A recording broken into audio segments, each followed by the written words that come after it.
SEO सीख रहे हो लेकिन हेडर टैग के बारे में नहीं पता, तो फिर आपने क्या ही एसईओ सीखा है मेरे भाई। आपको हेडर टैग के बारे में अच्छे से और डिटेल में नॉलेज रखनी चाहिए, क्योंकि अगर आप इसको सही से इस्तेमाल नहीं करोगे ना तो गूगल पे बोलेगा नहीं भाई हम आपको रैंक नहीं देने वाले हैं, आप प्लीज़ दूसरा प्लेटफॉर्म ढूंढ लो, जैसे कि बिंग ढूंढ लो या फिर डकडको ढूंढ लो या फिर मोजेक ढूंढ लो, जहाँ पे आपको थोड़ा बहुत आपके इसके हेडर टैग के आधार पर रैंकिंग मिलेगा।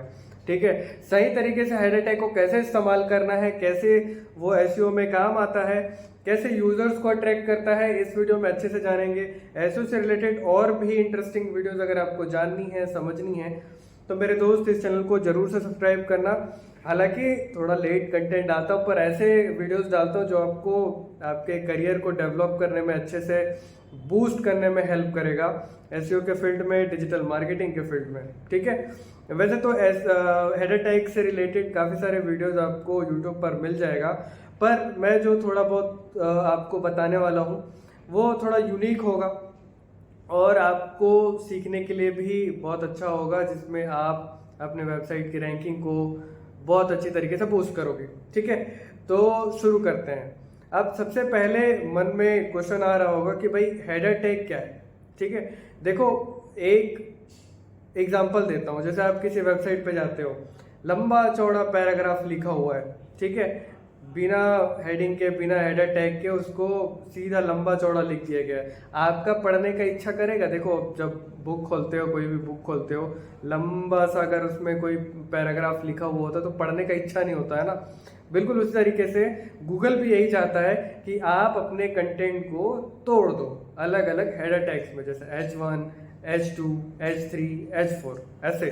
ठीक है, अगर वो टूटा हुआ होगा, अलग अलग पैराग्राफ जो है अलग अलग हेडर टैग्स में टूटा हुआ होगा, तब आपको अच्छे से समझ में आएगा कि नहीं, और पढ़ने में भी थोड़ा मजा आएगा कि हाँ भाई चलो ये how to make money online, इसके नीचे how to make money online from phone, उसके आगे आप डाल दो like from Android, from iOS या जैसा भी है, तो उसको हम ब्रेक कर रहे हैं, तोड़ रहे हैं, एक के बाद एक के बाद एक के बाद तोड़ रहे हैं। अच्छा, ऐसा करने से जो क्रॉलर्स हैं, गूगल के बॉट्स हैं, उनको भी अच्छे से समझ में आता है कि एक्चुअल में ये किस टॉपिक पर रैंक करना चाह रहे हैं, क्योंकि वो आपके हेडर के हिसाब से भी जज करते हैं आपकी वेबसाइट को, आपके पेज को, कि एक्चुअल में किन कीवर्ड्स को फोकस किया गया है, कैसा ये रैंक करना चाह रहे हैं, किस एक्चुअल कीवर्ड पर ये रैंक करना चाह रहे हैं, क्या है इनका प्राइमरी कीवर्ड, क्या है इनका सेकेंडरी कीवर्ड। ठीक है, तो सबसे पहली और इम्पोर्टेंट बात मैं आपको बता दूं कि आपके पेज पर,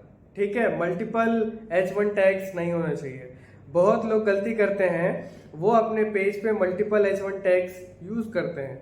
भाई एक H1 इनफ है, आप इतना सारा दिखा के गूगल को भी कंफ्यूज कर रहे हो और लोगों को भी कंफ्यूज करोगे।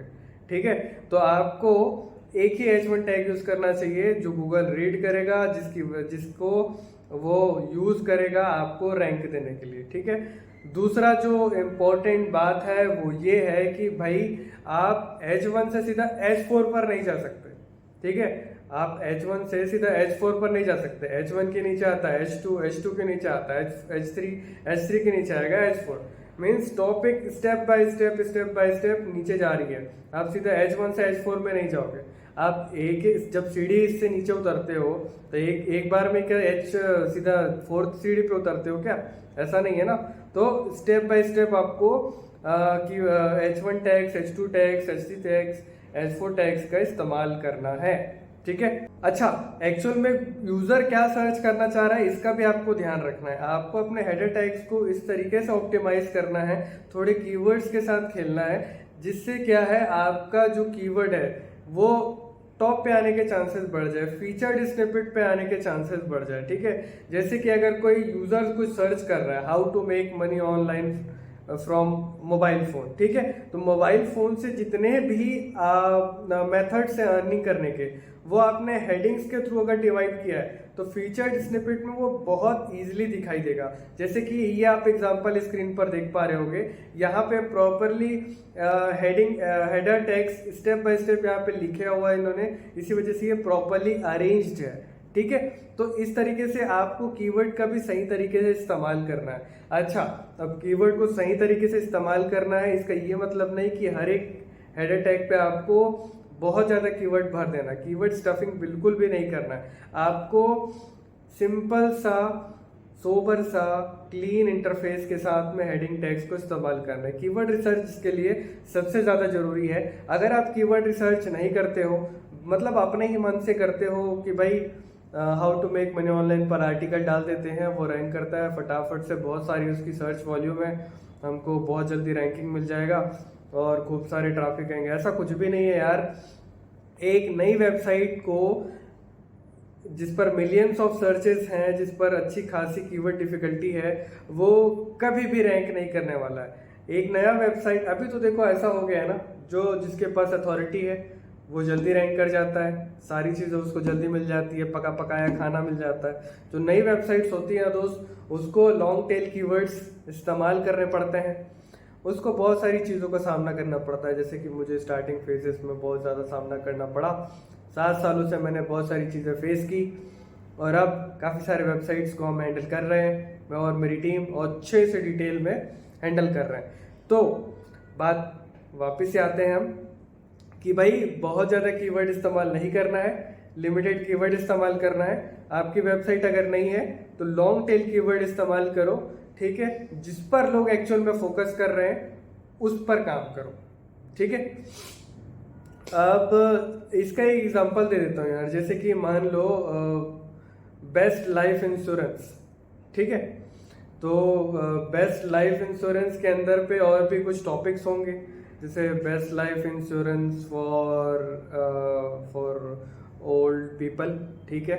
तो अब आपने एक स्पेसिफिक टारगेट सेलेक्ट कर लिए कि भाई मेरा जो आर्टिकल होगा वो ओल्ड पीपल के लिए होगा, मेरा जो आर्टिकल होगा वो बच्चों के लिए, बूढ़ों के लिए, मेरे को पता नहीं क्या क्या होता है, मैंने कभी लिया भी नहीं है, ठीक है।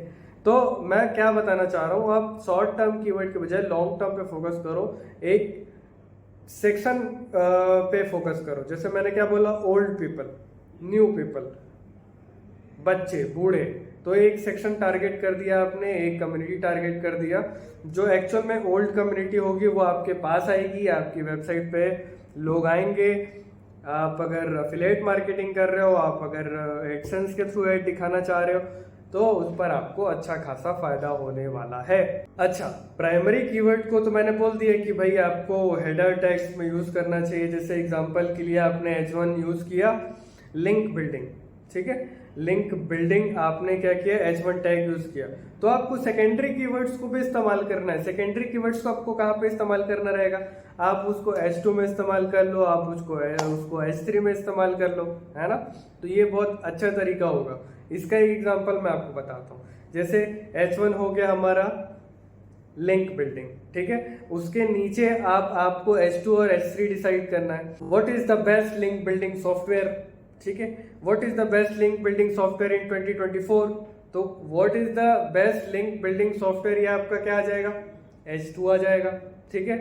बेस्ट लिंक बिल्डिंग वेबसाइट्स भी बोल सकते हो यार, सॉफ्टवेयर के बाद वेबसाइट्स आ गया, या वो जो सॉफ्टवेयर है उसके और नीचे डिटेल में जाओगे, best link building software companies आ जाएगा। तो ऐसे करके स्टेप बाय स्टेप अगर आप उसको तोड़ोगे और उसके साथ अपने प्राइमरी के साथ सेकेंडरी कीवर्ड, देन और भी अलग अलग कीवर्ड्स को अगर आप इस्तेमाल करोगे, तो भाई 2-3 कीवर्ड हो गए ना, अच्छे से रैंक कर जाओगे, ठीक है। तो सेकेंडरी कीवर्ड्स ये सब भी आपको डिसाइड करके रखना है, प्राइमरी सेकेंडरी कौन सा है और कैसे आपको रैंक करना है, थोड़ा सा प्लानिंग करना होगा। बिना रिसर्च के कभी मत करना, क्योंकि बिना रिसर्च के करोगे वो कभी भी रैंक नहीं करने वाला। और दूसरी बात ये, कहीं सुनी बातों पर भरोसा मत करना दोस्त, एसईओ का फील्ड है, मजाक नहीं, ठीक है।